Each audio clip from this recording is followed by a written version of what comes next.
Hi everyone, we're going to go ahead and get started with sustainability written statements.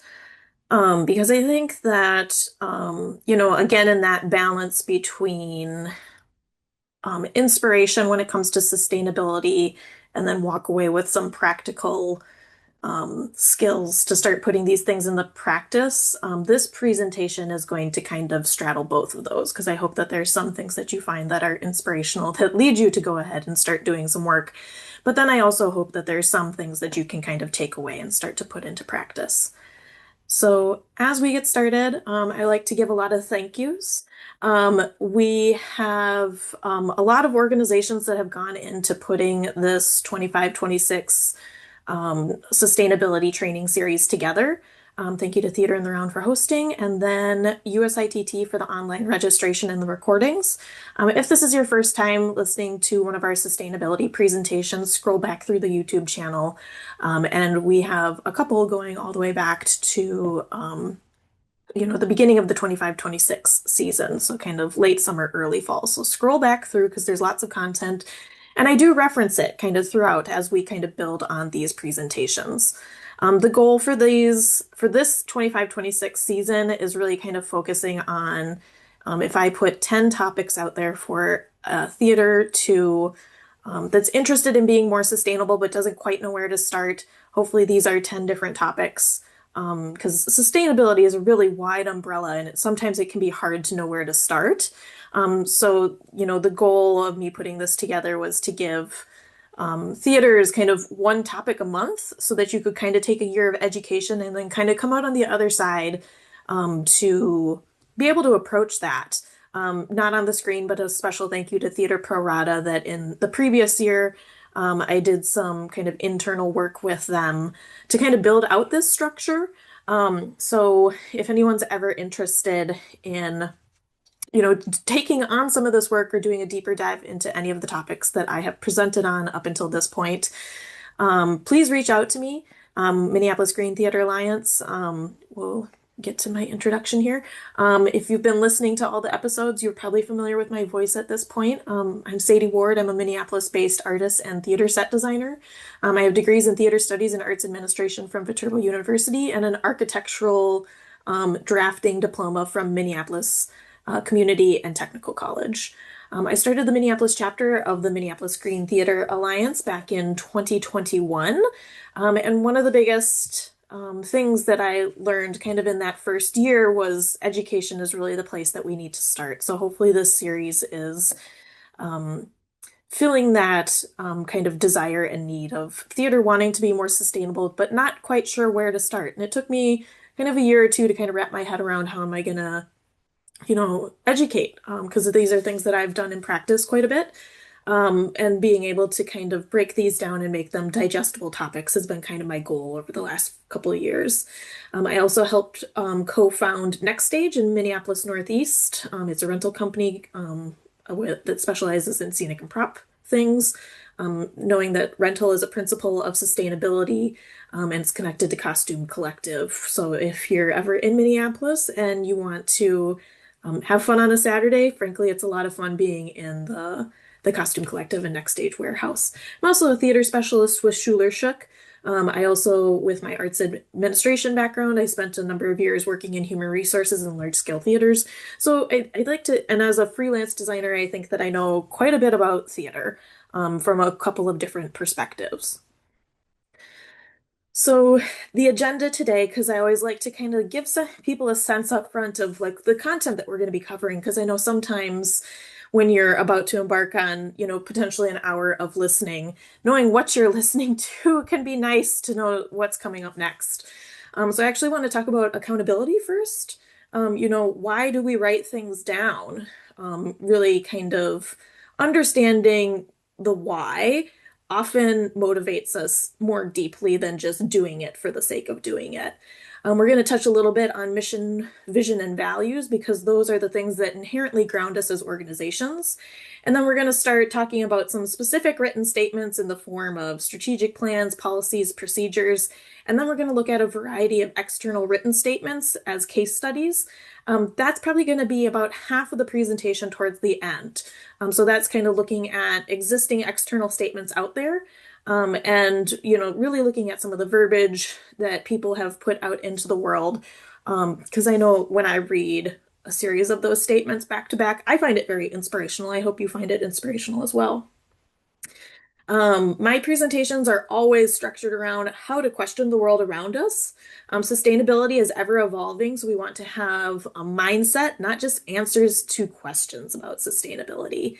I think the biggest tool that I can give you is a mindset that takes you into the future beyond what I can advise. You will find more answers with a questioning mindset than what I can just tell you what to do, which is a hard thing. Like it's a muscle to develop and exercise, but long term, I think it's going to place you in a really great spot for finding specific sustainability solutions to your unique situation. Because, like I said, sustainability is a very wide umbrella. Greenwashing is a big thing. So the more that we can kind of step back and look at things and question, is that really what I'm seeing? Is that how I want to move forward? Is a great skill to have. This presentation is an overview. Some folks may use all components of this, and some people may only use some pieces of this for their specific situation and process. This is all said in the spirit of like take whatever kind of sentiments or components that are inspirational and motivational to you. If anything becomes overwhelming, examine that because in my first episode, I really kind of talk about that feeling of overwhelming can sometimes be the first most difficult thing to grapple with when you're starting your sustainability journey, particularly in theater for a variety of reasons. So getting started, we're going to talk about accountability. I've got a couple definitions of accountability here. It's an obligation or willingness to accept responsibility or to account for one's actions.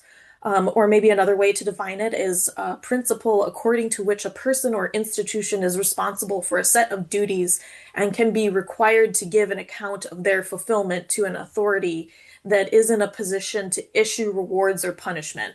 Now, I don't think anyone's out there, waiting to punish us if we do or don't have sustainability statements. But that is really kind of that mindset of like, we write these statements down, we write these values down because we want to be held accountable in some way. And accountability can look very different for a variety of organizations. So sometimes the first question to ask is, are you ready for accountability? And honestly, it's okay if the answer is no. And I think that that is just kind of something to take note of and examine. If you're at the point where you're like, I want to do this, but I don't know that I'm quite at the point of accountability, reflect on that a little bit. But why does that feel uncomfortable to you? Like I said, I talk quite a bit about feelings of like when we start thinking about sustainability, it's such a large topic that it's hard not to be overwhelmed at times, right? And that's okay. Like we have feelings for a reason, process those feelings and let that inform what your accountability plan looks like. But if you are ready, accountability can look very different organization to organization and even like person to person, like within an organization. So pick the right method for your culture and for yourself. So we're going to go through a couple of different topics about the who, what, where, when, and why of accountability, because it's all really interconnected. But I kind of thought that approaching it this way kind of helps break it down a little bit. So, why do we need accountability? There's a variety of reasons. I think a lot of it is focused in like you want to see change happen in an intentional way.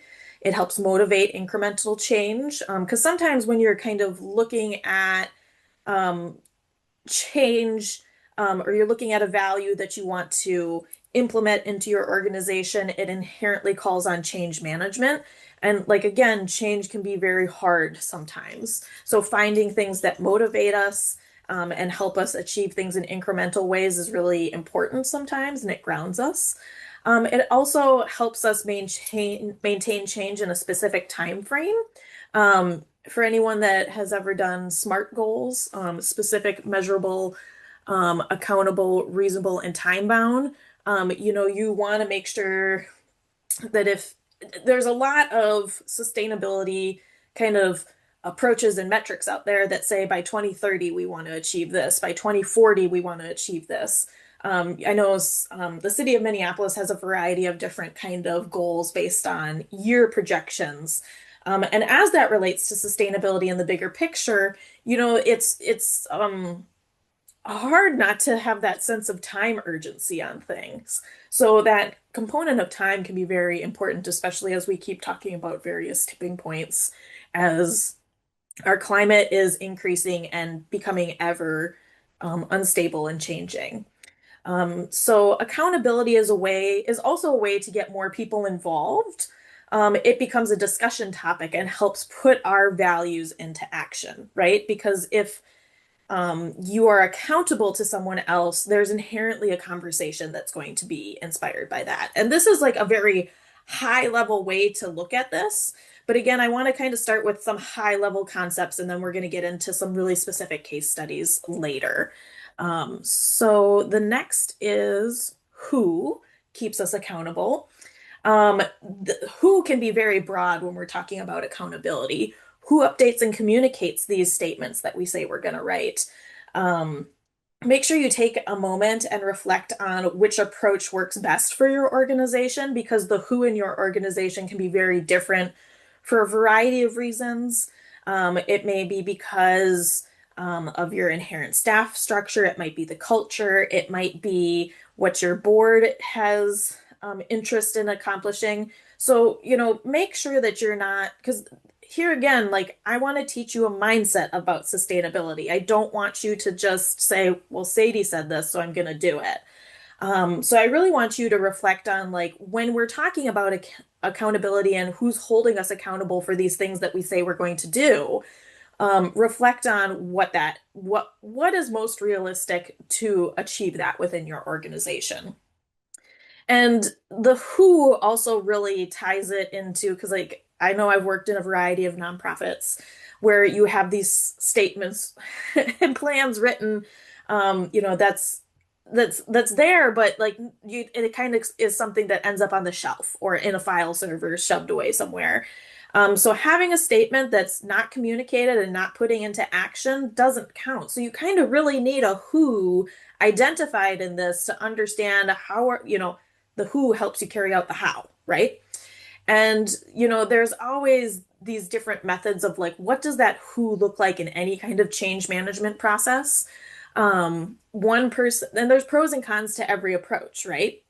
There's a method of accountability where you have one person designated, whether that's specific to like uh, their job title or something in their job description. A pro of that is that you know exactly who to go to when there's questions, making sure that things are actually being executed. A con of that is can be some intense burnout and tune out where you just kind of it's pretty easy sometimes in some scenarios to just stop listening to one person. So again, pros and cons for that approach. Do you have a team or a committee or maybe a task force? A pro of committee work is like we are social beings as humans inherently, and we generally do better in groups. And sometimes, part of the reason I think a lot of us like doing theater is we inherently like collaboration, right? Like we recognize the idea that ideas develop as we talk about them as a group. The best kind of collaboration is where an idea comes up and you just can't remember who suggested the idea, but you all take ownership of that, right? That is the strength of committee work at times, is that you're really pulling on a variety of perspectives and brains to really help, collaborate to find the best solution. The con of committees is that we all know the stereotypes of committee work. Um, Committees can get rescheduled, work can feel slower than what we want. Sometimes you're on a committee where there's people with conflicting kind of personal agendas too. So again, there's pros and cons to committee work. And then there's, more of an entire organization approach. Because there's some organizations out there where, there's just certain aspects of theater's culture where it's like you don't need a single person or a committee. It just is the culture as it is, because you just live and breathe it naturally as part of your culture. A con to when an entire organization is responsible for something is when it's everybody's responsibility, it has a way of being no one's responsibility. So that can be kind of two ends of an extreme spectrum there. Kind of continuing on the theme of the who, kind of thinking about accountability patterns is another thing. What patterns and rhythms keep us accountable? I know Ooh, excuse me, I'm getting over a cold, so sometimes I have kind of a couple moments where I have a little cough. So pardon me if I am having kind of a respiratory moment while giving this presentation. What patterns and rhythms keep us accountable? I know for myself, having served on a variety of committees in my professional life, sometimes I work with a group and might try a different tactic for keeping, work moving or people accountable. And I'm like, this tactic does not work with this group. We're going to try a different tactic. And again, what that accountability pattern looks like for you and your organization can look very different organization to organization. Is it deadlines? Is it sending out a newsletter? Is it an annual report? Is it standing meetings? And these are all organizational systems, right? But you can take an opportunity to reflect on your own individual patterns. Because understanding yourself often is the first step of being a really great team player, of understanding these are my strengths, these are my weaknesses. When something like this happens, it pushes all my buttons. Knowing yourself is the best way to kind of work in a group.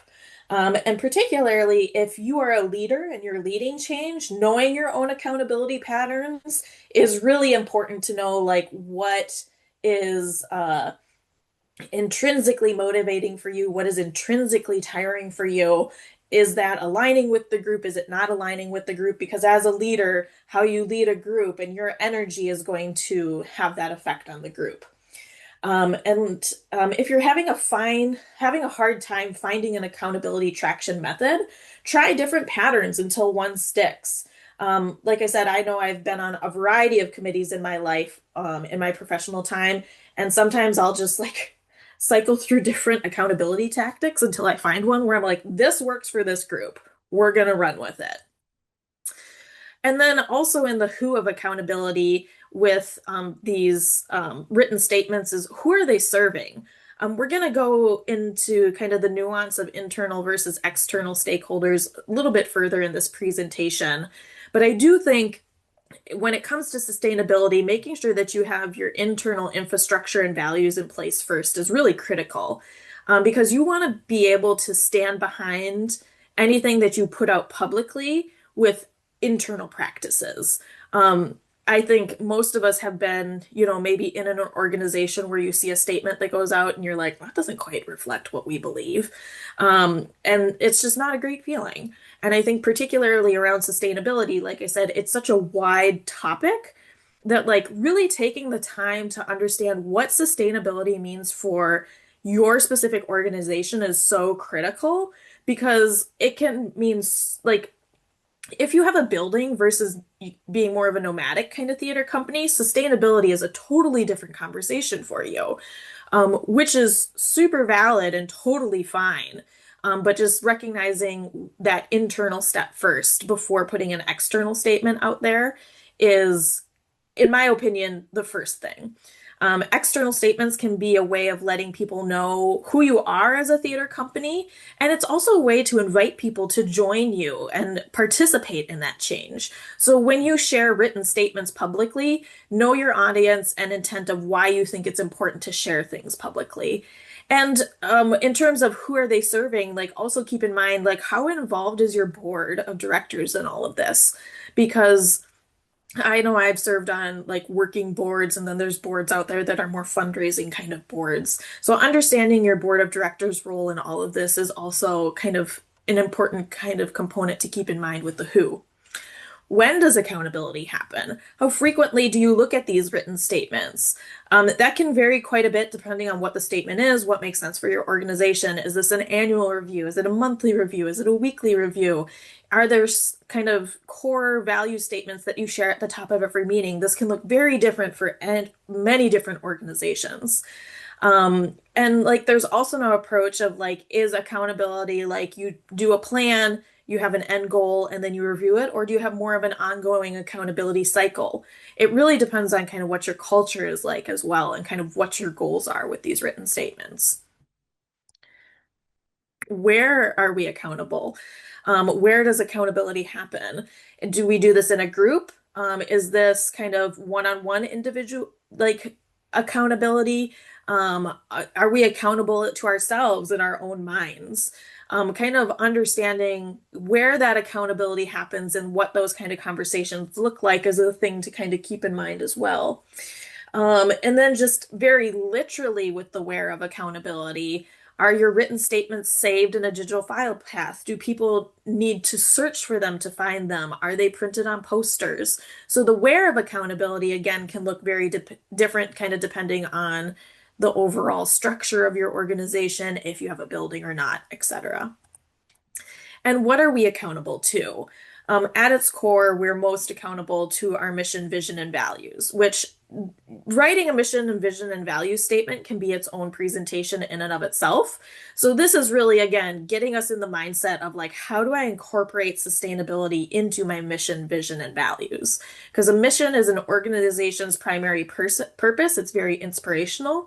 A vision is an organization's ultimate goal, like really illustrating the impact. It might be aspirational impact, but it really kind of starts to help us see like, because of our purpose, this is this is the impact that we can have. And then values are a cultural framework, and values can be very action oriented and really start to inform what culture looks like in an organization. And sustainability can fit into any of these depending on what's best for your organization. A lot of times, what I see in nonprofits is a lot of things start kind of at the values level when a concept kind of comes up to be like, I think this is something that we should care about. And I find that it kind of bubbles up over time into the mission statement. That's not necessarily how it works for every organization, but just the variety of nonprofits that I've worked at over my life, I kind of see things start at that values level as like the first step of acknowledging of like, we agree that this is an important thing to kind of keep in mind. Um, and maybe you already have sustainability in your mission, vision, or values? Um, because again, that's what's always going to ground us. It's always going to bring us clarity. If you're in a point of being like, I don't know what we should do, in terms of programming, or maybe you're raising a lot of questions, you should always be able to go back to your mission, vision, and values, and that should be able to help you answer some hard, difficult questions as they come up. So really, our mission, vision, and values is really kind of a through line. We start with values, we check in with values, and then we end with our mission, vision, and values. And also over time, our mission, vision, and values can expand and change and evolve. I like to show Pangea World Theater's mission here because when I interned with them a number of years ago, I there was a very different mission in place at Pangea, and they went through different internal processes to come to this current mission that they have, which is Pangea Theater strives to build a just world by creating multidisciplinary theater that embodies decolonizing practices of solidarity, sustainability, and equity. And specific to Minneapolis, I still think this is the only theater that has sustainability in their mission statement. I welcome anyone to tell me that I'm incorrect in that, because I know things are changing all the time. I kind of keep up with my research as I'm able to make sure that I'm correct in that. But as I'm aware, I think Pangea is the only theater that has sustainability literally in their mission statement as a theater in town. And then finally, what keeps us accountable? Written statements and people. Like I said, this is a very circular kind of conversation when we're talking about the who, what, where, when, and why of accountability. But like I said, we've all probably experienced having some kind of written statement, having some kind of strategic plan that just gets left on the shelf and kind of feels like it gets dusty. So really understanding like accountability and like why we're doing this is a key part to getting to the point of having kind of written statements in whatever way they kind of manifest for you. So kind of again, I think that talking about internal documents and statements and strategies is the first step before you go external. There's just a couple kind of categories of things that you can kind of keep in mind with written statements and documents. Audits. I There's a lot of documentation out there that will say, make sure you start with an audit. What I have seen kind of in my life and in practice is that a lot of times an audit can stop some inherent work from moving forward. So there, when we start talking about sustainability, there is some low-hanging fruit out there that theaters can just start doing because sometimes we have to start doing something to then be like, that we were able to do that. Let's do the audit to then inspire other things. So I do think audits are important, but again, we're emotional beings. And if we find that we're like sitting here looking at an audit and we just get so overwhelmed because like we got a lot to do, right? There's a lot of things happening. And doing an audit does take a lot of time. So if you're looking at an audit and you're kind of, getting that overwhelmed feeling, examine that because, there might be things that you can start to tackle. And then when you can feel that shift of like, we accomplished these things and now I feel ready for an audit, that tells you something, right? That things are working and that you're ready for the next step. Because again, the pressure of perfectionism can stop us in our tracks sometimes. So that's really what is kind of the nuance when I say if an audit slows you down to the point of stopping you, I will still want you to start doing some sustainable practices. That all being said, audits are incredibly helpful for helping us measure progress. There's kind of this, for theaters in particular, there's this incredible balance of like, stats that like sustainability, there's so many things that you can measure, right? And then we know that numbers exist, and like as theater folks and storytellers, like numbers can tell a story, right? And that's our strength as theaters is to tell a story. So being able to have that incremental measurement to measure progress just really can strengthen your story over time.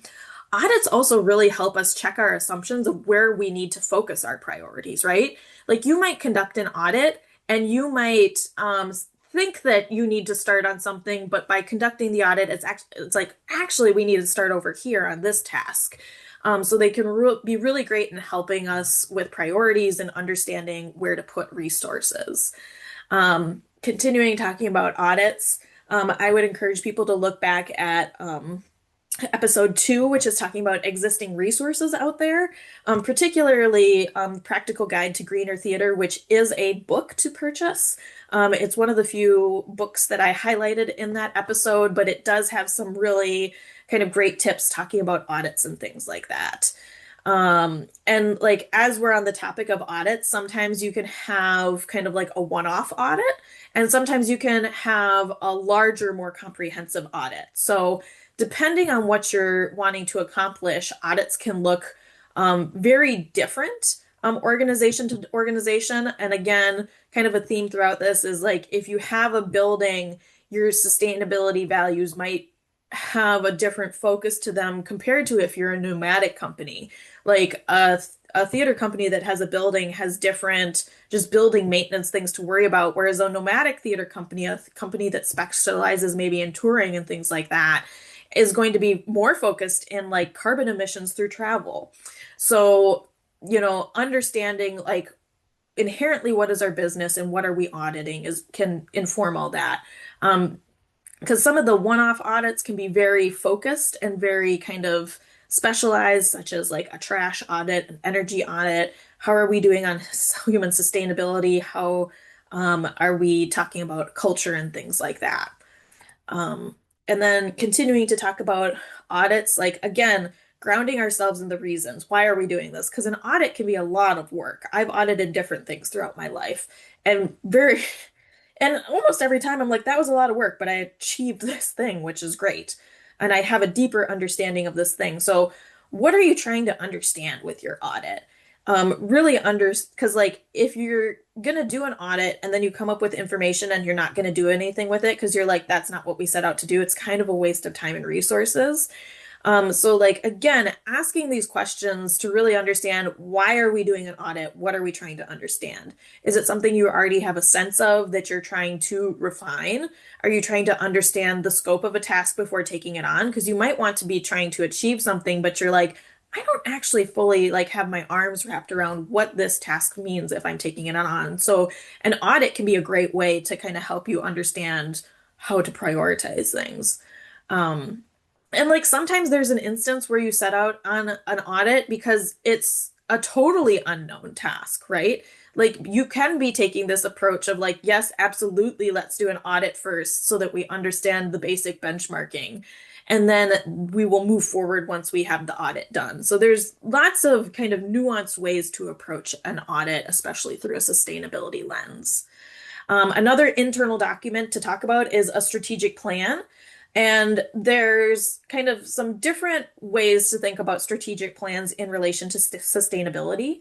I think most kind of nonprofits have probably experienced a comprehensive strategic plan at some point in their life as an organization. So there's like one approach to sustainability and strategic plans where you kind of look at your whole comprehensive strategic plan with the lens of sustainability, or sometimes there's a way that you can do a strategic plan that's hyper focused on just sustainability itself. Again, that comes back to what's your mission, vision, and values? What are you trying to accomplish, and what are your goals? And I know that strategic planning is like sometimes like not the most thrilling thing to go through, but it offers so many benefits. And it can look so different depending on different organizations and what they're trying to achieve. So, as an example, the Sydney Opera House has a really great environmental action plan. We say strategic plan, and we know that these words can mean different things for specific reasons for different organizations. But this is 56, the 2020 to 2023 plan is a 56-page PDF. It's their fourth plan. And this is a really great example if you're interested in strategic planning of, really kind of breaking things out, talking about objectives, timelines. It goes through all that in great detail. It also, summarizes key achievements from the previous plan. We love a good infograph because it like helps us absorb information better.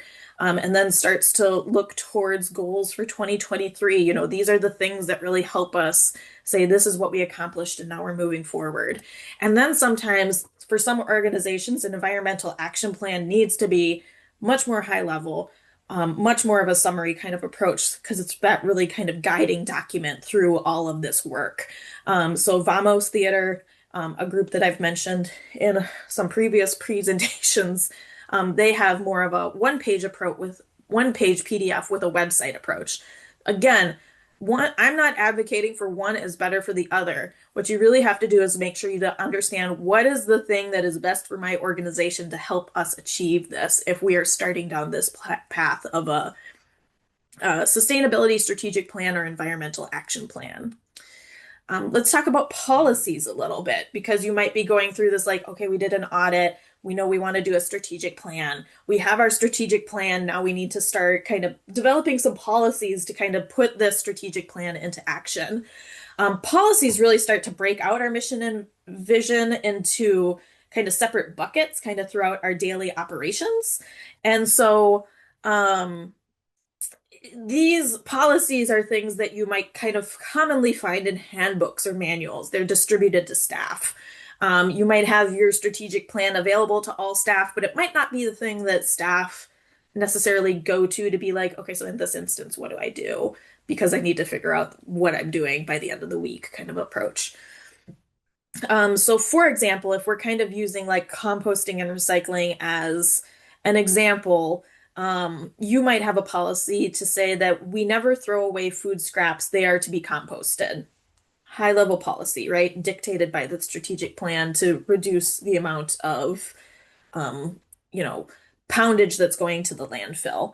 Or maybe we'll take all reasonable measures to recycle anything that's possible. These are policies that really start to inform what daily operations look like.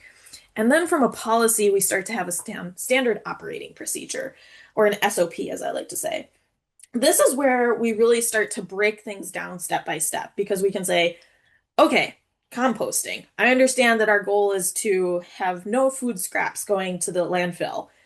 Please define a food scrap for me. What bin do these things go in? Do we have those bins? Who's responsible for taking away these bins? Is it a person? Is it a citywide program? SOPs really start to get into the nitty-gritty of how these things work. Again, the premise of this is written statements. So we're assuming that like we're approaching this presentation with the like a standard operating procedure is written down. sometimes a standard operating procedure is just how you exist, right? And kind of again with my previous slide, kind of using recycling again, you might need to define we have mixed recycling, but we have specific recycling for metal recycling coming out of strike. We might approach recycling from the standpoint of like we understand that there's core systems that exist in our society that help with recycling, but we know that there's many things in the world that can be recycled. So there's some things that might pass through our building that we can't just put in a blue bin and goes off someplace to be recycled. There's specific steps that we have to take to make sure things are recycled and repurposed in the way. Standard operating procedures are a way to help ensure that consistency through that process.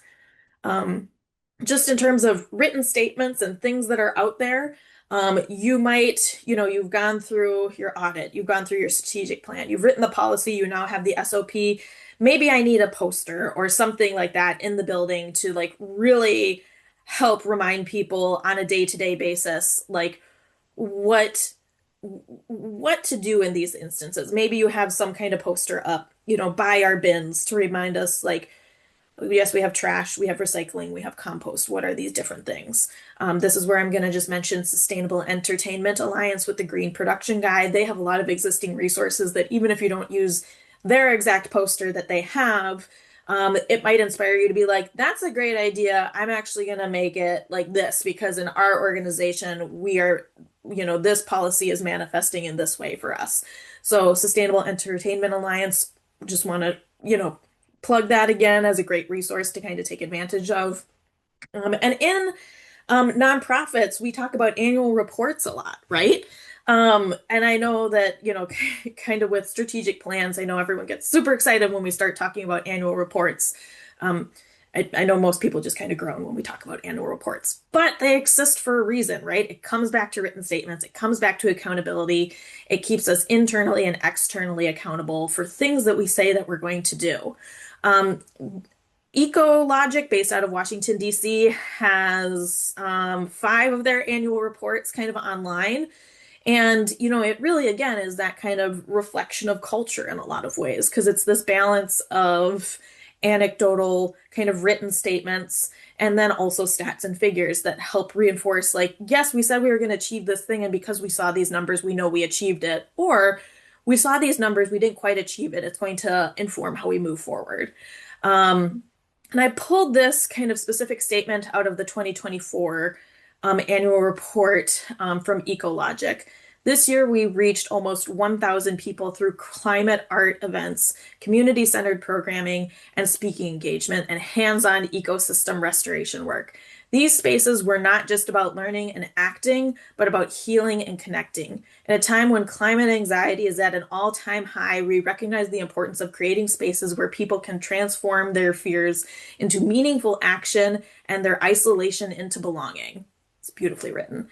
As we look ahead to 2025, we know there is a lot of uncertainty around the state of our environment and for marginalized communities. But amid uncertainty, we know that community, creativity, and climate action are the cornerstones of Ecologic, are what is most needed. That's the thing that's just out there for people to read and find. And this is the written statement that an organization can put out there and stand behind and know that when people read that, they mean that because it's out there. So that's just kind of encapsulating a couple of kind of common buckets of internal processes. So now we're going to start looking at some external statements. Again, a strong theme and emphasis of my belief is that you're going to do the internal infrastructure first, and then you're going to share your external statements of the world of who you are. Part of the reason that we do external statements is it helps people distinguish which theaters they want to work for and with, and what theater they want to attend.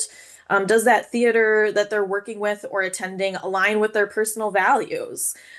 Because if you have a strong value of sustainability, but you're attending a theater that throws out every set after every production, is that financially how you as an individual want to be supporting an organization? So, these things exist to really help, find audiences and make sure that we're all aligning with each other as well.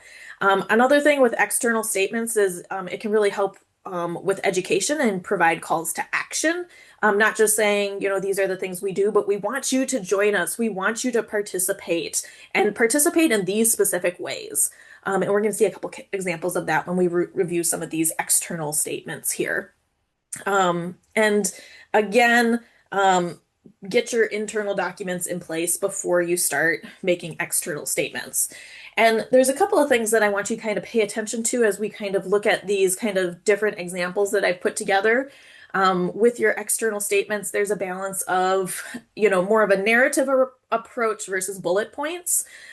Pros and cons to both because, we're storytellers, narrative might feel better, but sometimes we need digestible bullet points to kind of read it and kind of move forward.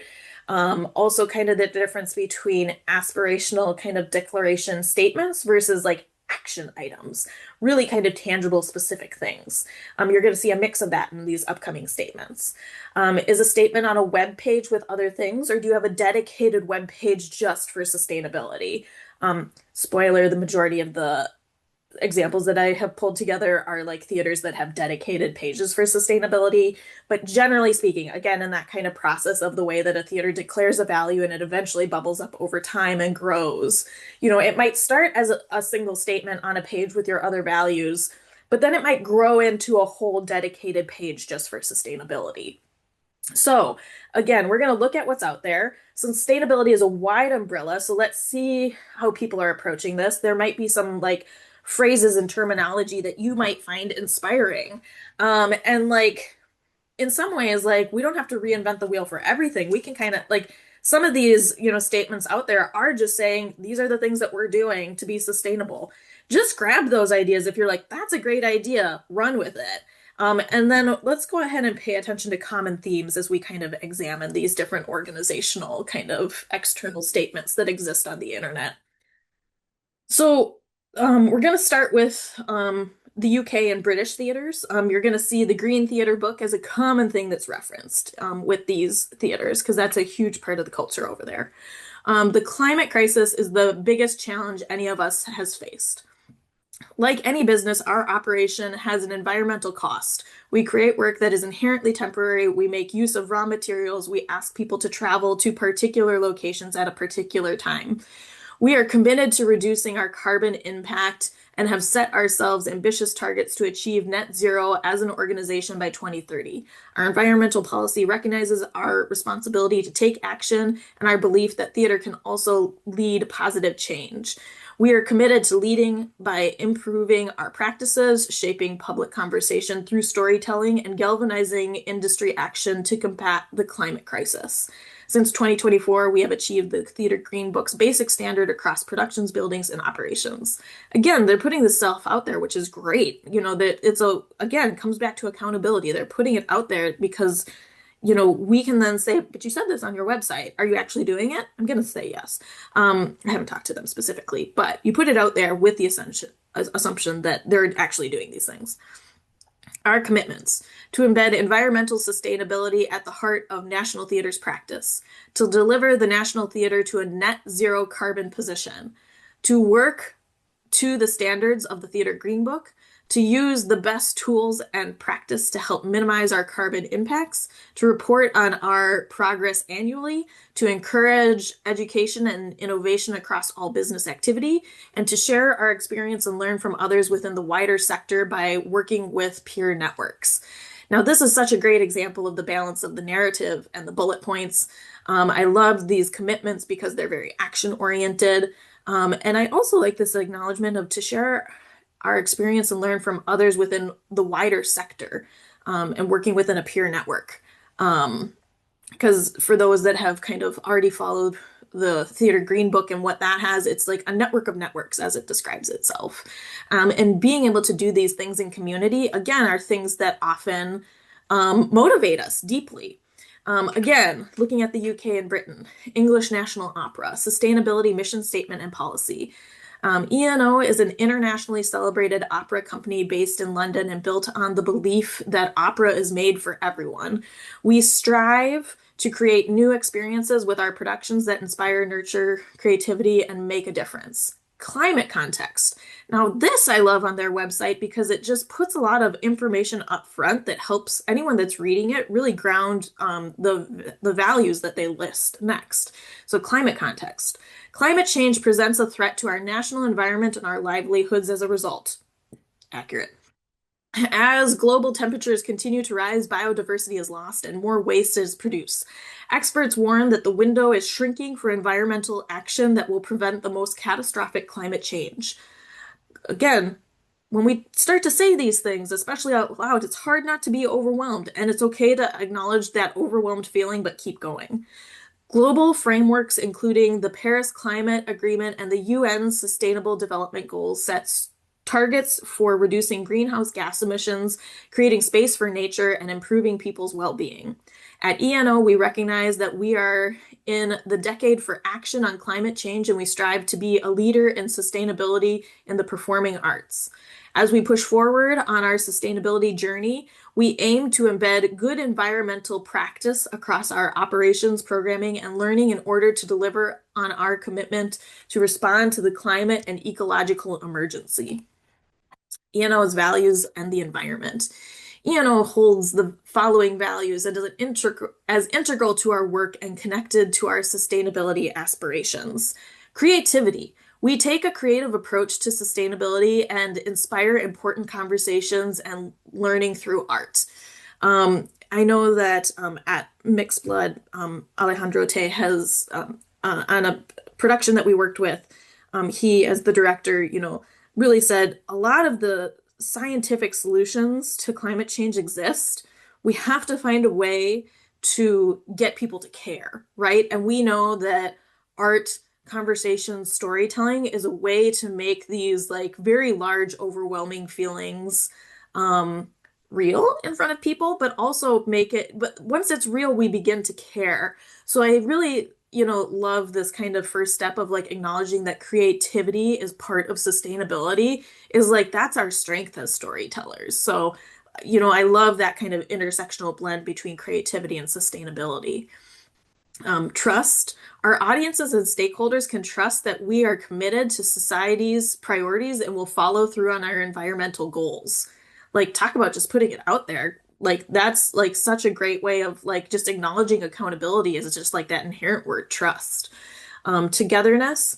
As all people are impacted by climate change, we strive to work inclusively with our diverse staff, audiences, and community to be a part of the climate solution. And excellence. We want to be a sustainability leader in the performing arts sector, and we have faith in the capabilities of our staff to achieve our goals. So again, like this is even just two companies that we're looking at. You can see how different these values start to, these written statements start to look. So again, there might be certain aspects of kind of the first part of the presentation that might run with you more than others, and like run with the thing that inspires you. There's a great podcast out there called Green Dreamer. And what she does is, she kind of talks to different people and kind of their specific industries and different practices they do. And one of the quotes on that one said, even if there's one thing about sustainability that you're really knowledgeable about, lean into it and just run with it, right? We don't have to be perfect at this to know that we can start to create incremental and positive change. So grab the piece that inspires you and run with it. Royal Shakespeare Company. They have a whole page on environmental responsibility, what we're doing to reduce our environmental impact and improve sustainability, both on and off stage. We have a responsibility to reduce any negative impacts of our work, promote positive action, and address climate change. And we are working hard to do that by being part of the Theater Green Book. And then they've got this kind of great kind of interactive part of their website where you can kind of expand out these different kind of broad categories that they have. And again, this is where you can see this is a much more kind of statistical approach. There's a lot of data here that's really backing these things, but this is also like so fascinating to read because it's like every year since 2012, we measure and report our carbon emissions covering energy and water consumption, waste, and travel by staff. Like, that's great. They've been doing this since 2012. It really tells you kind of the depth and length of their kind of commitment that they've had. Further down on Royal Shakespeare Company's website, they have kind of a different kind of interactive kind of clicking component. So just kind of using waste recycling as an example, you kind of click on this and then the image on the right kind of expands on it. All of the waste that comes from the bins in our restaurants and theaters is either recycled or turned into energy. None of the rubbish generated by our day-to-day activities goes to the landfill, and waste accounts for less than 1% of our carbon footprint. That's huge when you actually think about it. However, it is estimated that we produce 500 tons of waste a year and recognize the importance of reducing this. For the first time in 2021, we started capturing real waste data for all our sites. So that's like a really great example of like you're doing this thing and then you eventually get to a point of like, we need to do an audit, right? We need to actually have these numbers so that we can actually stand behind what we're saying. And like, again, time bound and specific. They're giving us years. So we know that they've been doing this for 5 years now at this point. And this is just one aspect, right? This is just waste recycling. We've also got energy efficiency. This goes into some of their really specific production lighting and things that they've done with batteries and sound, renewable energy, transportation, reducing plastic. These are the things and initiatives that they have started that they're willing to put out there and say, this is what we've done. And then I love at the bottom of their page, they have this call to action. Help us become environmentally sustainable. You can help us in our journey to become more sustainable by reducing the footprint to your visit with us, right? Because in the presentation that I gave about community, the community of a theater has many concentric circles to it, right? Because like first we have our staff, we've got our creative teams, we've got our volunteers, we have our audience. It's all kind of concentric layers of people that kind of overall build a culture of an organization. So starting to make these things clear to audiences of like, we're not just doing this, but you can be a part of this too. And, some of these things kind of seem like low-hanging fruit.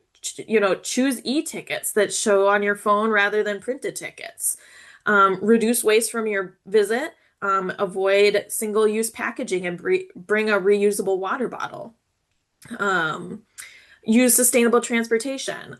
Recycle any waste into the designated bins. Letting people know, like, when you're coming here, please participate in these specific ways because it's helping us achieve our goals.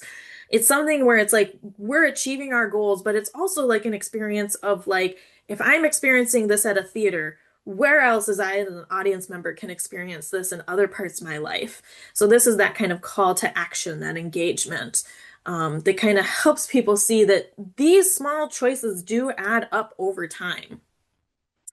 Theater by the lake. So here's kind of a different kind of formatting approach to an external sustainability statement. What we're doing to reduce our carbon impact and help protect our environment. We are incredibly privileged to be surrounded by natural beauty here in Cumbria, but like any business, our work comes at a cost to the environment. As a charity dedicated to improving the lives of people in Cumbria, it is our duty to help safeguard the future. That resonates with me personally because I know that whenever I think about the future generations and how my choices around sustainability are impacting future generations and their ability to experience theater, it very intrinsically motivates me. So that sentence speaks to me. We are committed to reducing our carbon impact and have aligned with Zero Carbon Cumbria's aspirational target to become net zero by 2037. We don't underestimate the scale of this challenge. Again, coming back to like, it can be overwhelming to take on these things that we say we're going to do. We don't underestimate the scale of this challenge. However, we're working with Theater Green Book toolkits to improve our practice and inform our progression. It's easy to do the quick wins, like having recycled paper in our office printers, but there are much bigger challenges. We're documenting our progress and will be open and transparent as we face these challenges head on. Kind of a part of accountability is transparency, right? Because like back to what I said, if you're not, in a spot to be held accountable, if you don't want to be transparent, that's telling you something also inherently. So Theater by the Lakes, our commitments. We will embed an environmentally friendly and sustainable culture amongst our staff and visitors. We will engage with the learning and advice given through the Theater Green Book and Toolkit and inform our progression toward net zero. We will use the best practice and tools available to us to minimize our carbon impact.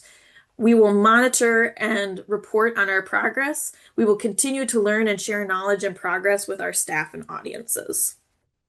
Our progression. Our staff receives carbon literacy training. I love that. We have an environmentally focused working group of staff and trustees. Again, that goes back to like who's holding us accountable? What does that look like in our organization? We have an environmental procurement policy.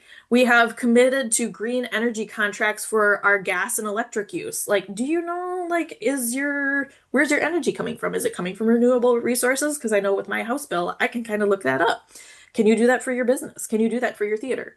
We investigate and implement ways to reduce waste and increase recycling. We encourage creative and freelance visitors to use public transportation. We encourage our audiences to use digital tickets and come to the theater using public transport and car sharing. You're already probably seeing a theme around digital tickets and public transportation to businesses as we continue to read these together. We're looking at energy usage around our building, investigating ways to improve its efficiency. That's great to acknowledge like something is in progress and it's something that we will reporting back on later. The majority of our printed materials are made using water-based ink and recyclable materials, and we have a commitment to replanting with the Woodland Trust. Theaters are so naturally prone to developing partnerships and things that I love seeing how some organizations have found great local organizations to partner with, like this one as an example. We hire eco-friendly couriers to make deliveries using electric vehicles. How you can help us? Where possible, use environmentally friendly means of transportation when you visit us, such as public transport, electric vehicles, or car sharing. Use digital tickets and show them to our team on your phone. Take advantage of our recycling bins for your paper or plastic waste, such as water bottles.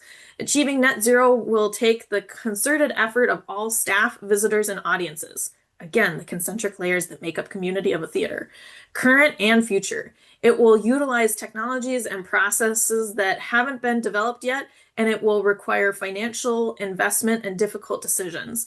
But if we are to achieve net zero, we must be bold. I love that. Especially we will utilize technologies and processes that haven't been developed yet is exactly what I'm talking about in terms of like we're developing a mindset, right? Because what we knew about sustainability 10, 20, 30, 40, 50 years ago is going to be so different than what we know about sustainability in the next 10, 20, 30, 40, 50 years.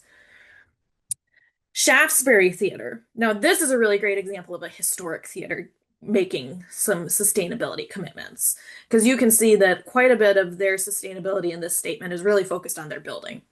So, a greener theater.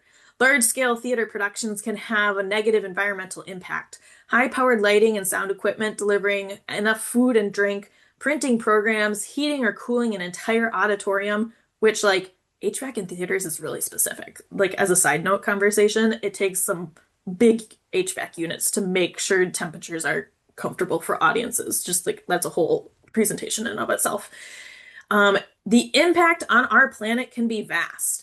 At Shaftesbury, we are continually working to lower our energy use. Our dramatic transformation has allowed us the opportunity to improve the efficiency of the theater. We have reduced the power consumed by the building by updating our lighting throughout the theater, installing LEDs and energy efficient equipment, including our heating boilers. Specifically as it relates to LEDs, you can talk with lighting manufacturers as well to talk about what is the life cycle of this fixture because there's a lot of lighting companies out there that are already thinking of like when this light fixture, dies or when a different technology is developed, we already have the life analysis done of this light fixture to know how to dispose of it. Our recently installed air conditioning system introduces fresh air from the top of the building, heating or cooling it as necessary, the former by use of the heating exchange from the building's exhaust air. The new toilets use significantly less water, saving over 8 million liters of water every day. Such a great stat because you can actually kind of visualize what 8 million liters of water looks like. As we renovate and extend the building, we endeavor to repurpose or reuse materials to limit waste.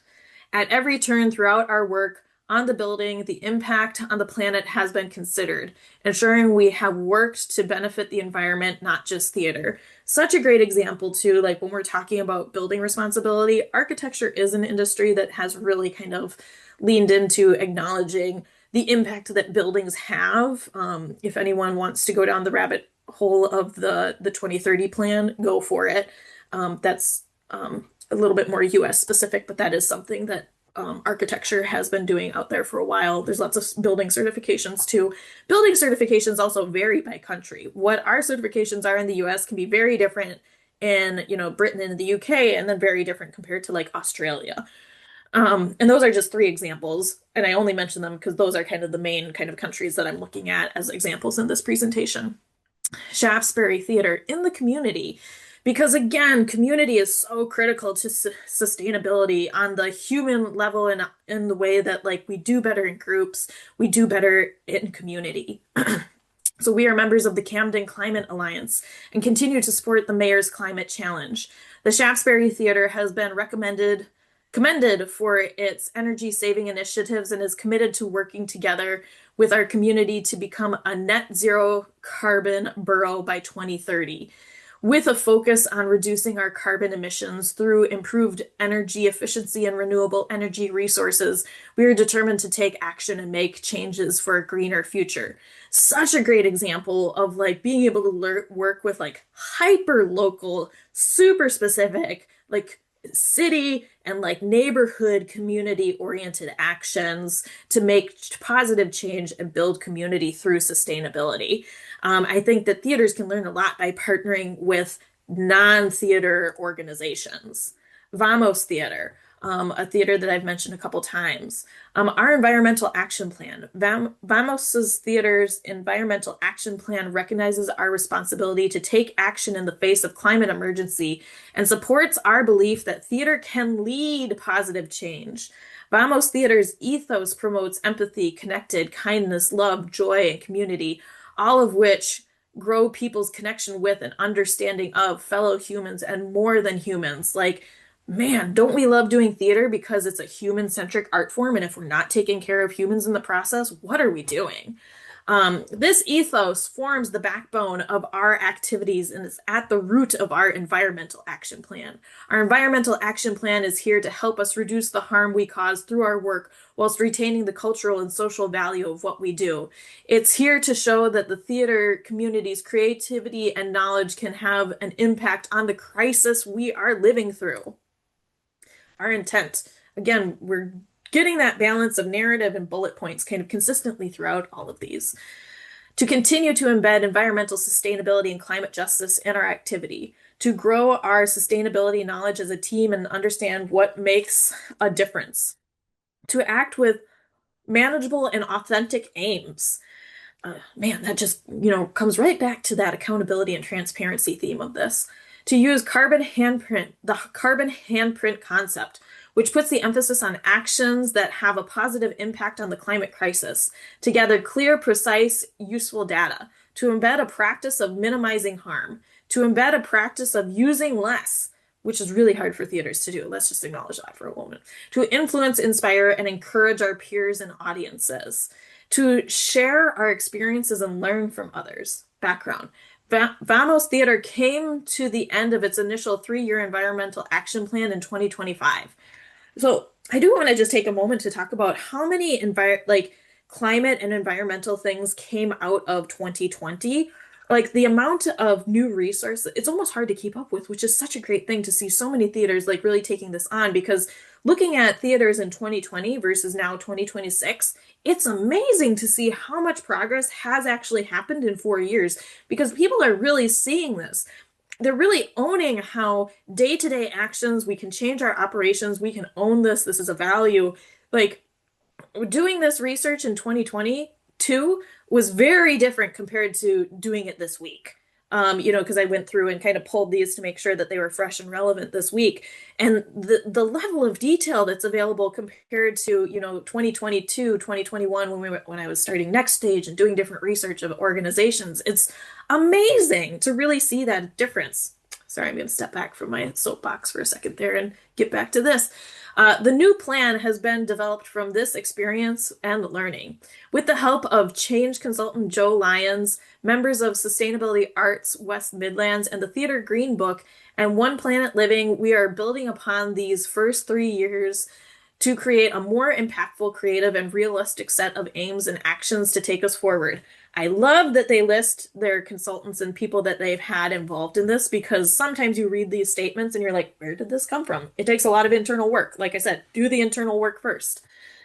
Principles. Our environmental action plan is structured around 4 guiding principles: community and connection. This principle guides aims and actions that value and promote the building of community and the champion of local. Connected communities create fairer, less consuming, more locally based world, which in turn promotes cohesive empathy and social justice, crucial to building the resilience needed in times of crisis. By using our well-honed skills of bringing people together, creating opportunities and value in community, we aim to help promote resilient community making, recognizing that it's only when people learn to care that people learn to act. Oh, yes, snaps. There it is. When people learn to care, they learn to act. Social justice and equity. This principle guides aims and actions that support equity of opportunity, recognizing that climate change impacts are felt most by communities already facing systemic inequality. This entirely ties back to the presentation that I did on environmental social justice. So if this concept of social justice and environmentalism or sustainability still feels foreign to you, there's lots of resources out there around environmental social justice and systemic racism that you can go further to explain, to kind of deepen your understanding of the connection between the two. It also acknowledges that where we all choose to put our money, such as through insurance, pensions, or purchases, can shore up some of the most environmentally damaging activities on the planet: health, well-being, and nature. This principle recognizes that centralizing the health and happiness of all beings underpins climate responsibility. It supports aims and actions that care for people, our staff, our audiences, our peers, and the wider world. And we care for the earth through responsible practices and ethical choices. Ethical consumption. Ethical consumption is key to creating impactful change within the theater industry and beyond. This principle supports aims and actions that reduce how much we take from the earth and how much harm we cause based on energy use in its broadest sense. This principle guides our actions in the realm of travel, purchasing, digital data, and energy power use. Acknowledging the importance of reducing our carbon footprint in practical, meaningful ways. I just so encourage everyone to go to these websites and read these things directly for themselves too, because there's so much great articulation and definition here that just reading these things is such an education. I'm getting excited because when I read all these back to back, it just makes me excited to see so many theaters doing great things. They've also got this great ethical consumption chart because, again, we love a good infograph kind of mixed in with all the words. And then they kind of continue to go into more detail about their approach, team knowledge, monitoring, sharing, and influencing going forward. If you're watching this recording, pause this and read the full screen, or go directly to their website and read that in depth. Again, that was a lot of British and UK businesses. So going back to episode 2, which I presented on Theater Green Book, it's about a 70-page PDF, really really digestible, and then it has a set of measurements to help us understand, are we meeting basic there's the 3 levels. Oh my gosh, it's a test every time. There's 3 different levels: basic, and then it's advanced. Go to the website and look up the 3 things, and then you can tell them to me yourself. Sydney Opera House, such a great page on sustainability. Sustainability is in our DNA. We have embodied social and environmental sustainability measures aligned with the global goals into our organizational-wide planning. And then it continues to kind of go into some further detail about, tying into some global goals, some of those specific things. What I love about the Sydney Opera House is that they've had multiple environmental action plans. There's, the PDF that I showed up at the beginning earlier in this slide, kind of with that environmental action plan. So that was 2022 to 2023. So I'm going to have to find whatever their current one is. But the 2022 to 2023 is the most clickable one right now. In Australia, they have the six-star green star rating, which again is one of those kind of national kind of ranking systems that helps us understand where an organization is at in some of its sustainability goals and achievements. Um, I do, like I said, recommend going to their full environmental action plan. It's 56 pages long. Because it's, when you read someone else's plan, it helps inspire you to be like, oh, I never thought of that. Oh, we could take that on. Oh, that sounds too challenging for that, but let's focus on this at this time. It's all about understanding what can we take on and achieve that in that kind of strategic planning of things.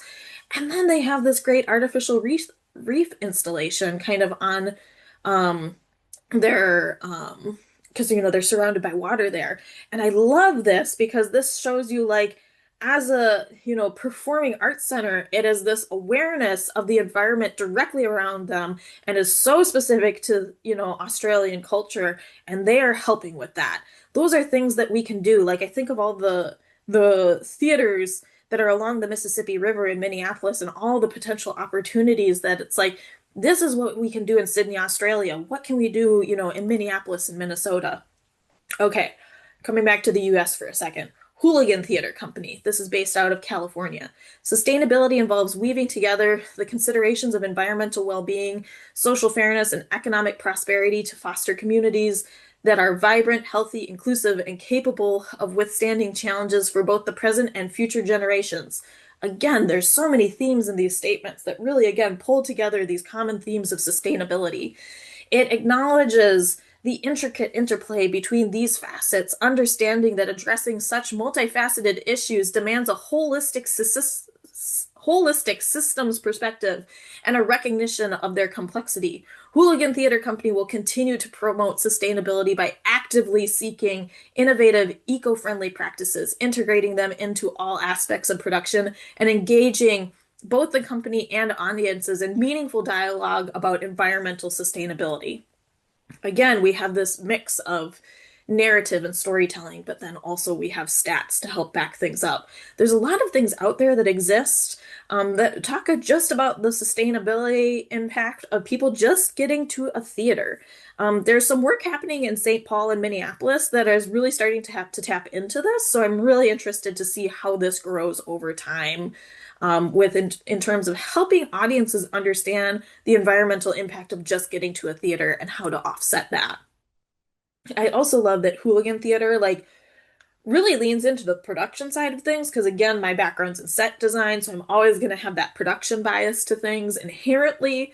But this again, go to these websites, steal these ideas because there's a lot of great ideas here. You're going to see a lot of crossover of these ideas too. Again, when you go back to episode 2, where I'm talking about resources that exist out there, because if you are, specifically a costume department and you're like, I'm looking for something, you can look through these different resources and find the costume section. And like these resources exist out there, which is part of, again, the importance of external messaging is it helps educate people as well. Hudson Valley Shakespeare. This is their sustainability statement. One touch of nature makes the whole world kin. At Hudson Valley Shakespeare, we believe in making big contribution to our community with a small environmental footprint. We are grateful for the many gifts we've been given, a new home and the opportunity to use our mission, programming, and operations in deep and meaningful ways to actively pursue climate leadership and climate justice. We aim to be the greenest theater in the country and serve as a national model for environmental sustainability in the performing arts. We have committed to building a certified LEED Platinum theater, the first in the nation, and have set the ambitious target to be completely carbon neutral campus by 2040. They then go on to list who their task force is, which again is all about accountability. When you know these people in your community and you see their name on a thing, that's someone you can go talk to and really ask about this. Their new campus is scheduled to be built to be finished in June of 2026. So I'm going to be very curious to see what comes out of that once that building's open. Superhero Clubhouse. This is another organization that I've talked about in other presentations. They really use the term eco theater a lot, right? Our mission, Superhero Clubhouse, creates theater to enact climate and environmental justice, cultivate hope, and inspire a thriving future. Again, this like sustainability lives in so many different ways within an organization. Is it a value? Is it a vision statement? Is it just in your inherent mission statement to be doing things that are at the core of environmental justice and sustainability? One thing that they kind of list their values here too, and it's that back and forth when sustainability is at the core of your mission. What does your values look like when you're looking at all of that through a sustainability lens? Um, Superhero Clubhouse also has this Eco Theater Manifesto. I encourage you to go to their website and look through this whole thing. It talks about how do you write a show just for, with sustainability at the focus. Ecologic is, another great organization that's out there. Again, I mentioned kind of in the annual report section that they've got you can. I love when an organization lists multiple years of annual reports in one spot because then you can really see their incremental progress develop over time. And they've got a really great example of that. So I encourage you to go to Ecologic's website. They also put their values out there. Again, as we're looking at all these different value statements, you can really see the range of there's a lot of core commonalities, and then there's some organizations that really pull out some really specific and unique values. And again, that is all grounded in internal work that has to be done because of the organizations that we've reviewed up until this point, no one has listed intersectionality as a value. So seeing an organization list intersectionality as a core value itself, not just as a concept that we understand that exists in the world, of course that would then totally inform how they approach their work, right? It gives you that sense of how they see the world and want to do things. So this has been a presentation of me talking a lot, right? I really hope that the beginning part of this presentation kind of broke this down into buckets. And as we kind of walk through these different examples, these examples are reinforcing some of those buckets. So again, if you want to see statements like this on your own website, you have to start with the internal work first. And that might take a couple of years. But again, we want to live authentically. We want to live with integrity. If we're going to be putting these statements on our websites, we really want to be standing behind them, right? Because we don't want to put a statement out there and then not feel great about it. And we don't really want people asking us about it. Do that internal work first. Do the internal work until the point where you just it only makes sense to put this external, right? It's so part of our culture that obviously we have to put this externally out there. And then I will just kind of wrap up this presentation because 2 weeks ago I got to go to a presentation but actually I didn't go because I had this terrible cold. I attended the Zoom version because Playwright Center has done such a great job of making their work. Playwright Center in St. Paul has done such a great work of making their content accessible over the internet that when you're sick and you don't want to cough on people, you can Zoom into something. And it was a panel presentation on the art of resilience with six of, some of St. Paul and Minneapolis's greatest kind of artistic leaders in our kind of theater community. And one of the biggest takeaways that I took is one of the panelists said, the world that we currently are living in is something that someone imagined at one point. Because again, it's so easy to feel like theater is so distant from sustainability, but really what theater is doing is it's again helping us imagine, it's helping us tell stories. And by helping to imagine, it helps us know that a future that is different is possible. We can imagine the world we want to live in, and then we can write it down, right? Because we're talking about written statements kind of through this whole thing. So we want to make sure that we are taking our inspiration and taking that world that we know is possible and really starting to write it down so that we can come back to it on those days that maybe it's difficult and you have to remind yourself why I'm doing this. You read the statement and you're like, That's right. That's why I'm doing this. So thank you to everyone who listened to that. I know that that was a lot of words, but somehow that felt appropriate for a presentation on written statements. Thank you again for anyone who's listened to any of the previous recordings, and for any recordings that are coming up. So thanks so much.